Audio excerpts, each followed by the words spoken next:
નમસ્કાર મિત્રો, શેરબજાર ગુજરાતી યુટ્યુબ ચેનલમાં તમારા બધાનું સ્વાગત છે।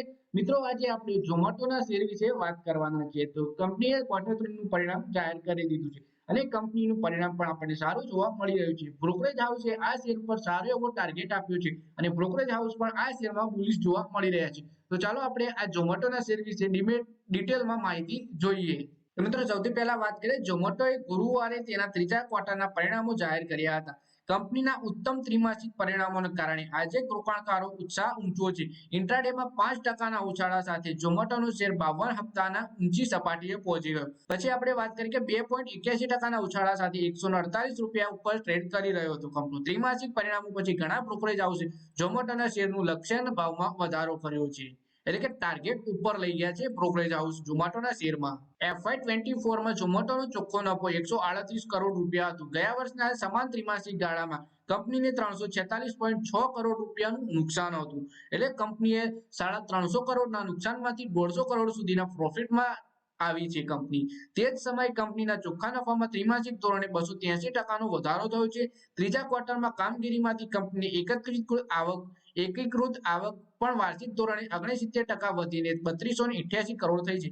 ગયા નાણાકીય વર્ષના સમાન સમયગાળા દરમિયાન કંપનીએ 1948 કરોડની આવક મેળવી હતી, એટલે કે કંપનીની આવક પણ જોરદાર વધી છે અને કંપનીનો નફો પણ જોરદાર વધ્યો છે વર્ષની સરખામણીમાં। બ્રોકરેજ હાઉસ વિશે વાત કરીએ આપણે, તો ત્રીજા ક્વાર્ટરના પરિણામો પછી બ્રોકરેજ હાઉસ ઝોમેટોના શેરમાં તેજી જોઈ રહ્યા છે। બર્ન્સ્ટીન, જેફરીન અને એચડીએફસીએ ઝોમેટોના શેરોના લક્ષ્યાંક ભાવમાં વધારો કર્યો છે। ઝોમેટોએ એવા સમયે ઉત્કૃષ્ટ ત્રિમાસિક પરિણામો આપ્યા છે જ્યારે ઈ-કોમર્સ ક્ષેત્ર વધતી મોંઘવારી અને ઓછી માંગને કારણે દબાણ હેઠળ છે। ક્વાર્ટરમાં ઝોમેટોની વૃદ્ધિ ક્રેડિટ વર્લ્ડ કપ અને તહેવારોની સિઝનની સકારાત્મક અસરને કારણે થઈ છે। બ્રોકરેજ બર્ન્સ્ટીન કહે છે કે ઝોમેટોમાં ફરી એકવાર તેના ધોરણો અને અપેક્ષાઓ વધારી છે। વાર્ષિક ધોરણે લગભગ 50%ની વધુ મધ્યમ ગાળાની વૃદ્ધિની અપેક્ષા છે। બ્લિંકિટ દ્વારા વૃદ્ધિનું નેતૃત્વ કરવામાં આવે છે। છેલ્લા વર્ષમાં કેટેગરીના વિતરણને કારણે બ્લિંકિટમાં 103%નો વધારો થયો છે। બ્રોકરેજ ફર્મ જેફરીસનું કહેવું છે કે ફૂડ ડિલિવરી સેક્ટરમાં ઝોમેટોએ વાર્ષિક ધોરણે 27% વૃદ્ધિ હાંસલ કરી છે। બ્રોકરેજ આ રોકાણકારોને ઝોમેટોના શેરમાં નાણાં રોકવાની સલાહ આપી રહ્યા છે। તેની લક્ષ્ય કિંમત વધારીને 205 રૂપિયા પ્રતિ શેર કરી છે। એચએસબીસીએ પણ ઝોમેટોની કિંમતમાં 150 થી વધારીને 163 કરી છે। એચએસબીસી કહે છે કે છેલ્લા 12 મહિનાની સરખામણીએ તે વળતર ધીમા રહેવાની ધારણા છે। ફૂડ ડિલિવરી ગ્રોથ આગળ જતા વધી શકે છે, કારણ કે ઓર્ડર ડિલિવરી સુધારા, રેસ્ટોરન્ટમાં વધારો અને બજારમાં ભાગીદારીમાં વધારાથી કંપનીને ફાયદો મળી શકે છે। ઝોમેટોએ મળતા સરેરાશ ઓર્ડર મૂલ્યમાં વધારો થયો છે, જોકે મેનેજમેન્ટ મુજબ તેનું કારણ સિઝનેબલ ડિમાન્ડ પણ છે।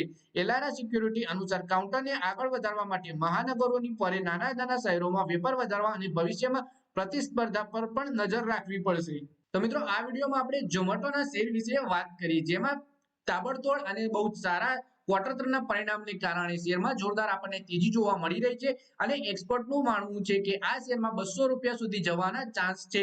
તો મિત્રો, આ વિડીયોમાં બસ આટલું જ। હવે મળીએ આવનારા વિડીયોમાં। ત્યાં સુધી વિડીયોમાં લાઈક કરો, કોમેન્ટ કરો અને વિડીયો પોતાના મિત્રો સાથે ફેસબુક, ઇન્સ્ટાગ્રામ, વોટ્સએપ બધી જગ્યાએ શેર કરો। શેર બજારની આવી જ માહિતી ગુજરાતીમાં જોવા માટે તમે ચેનલને સબસ્ક્રાઇબ કરીને ઘંટડી પર દબાવી દેજો।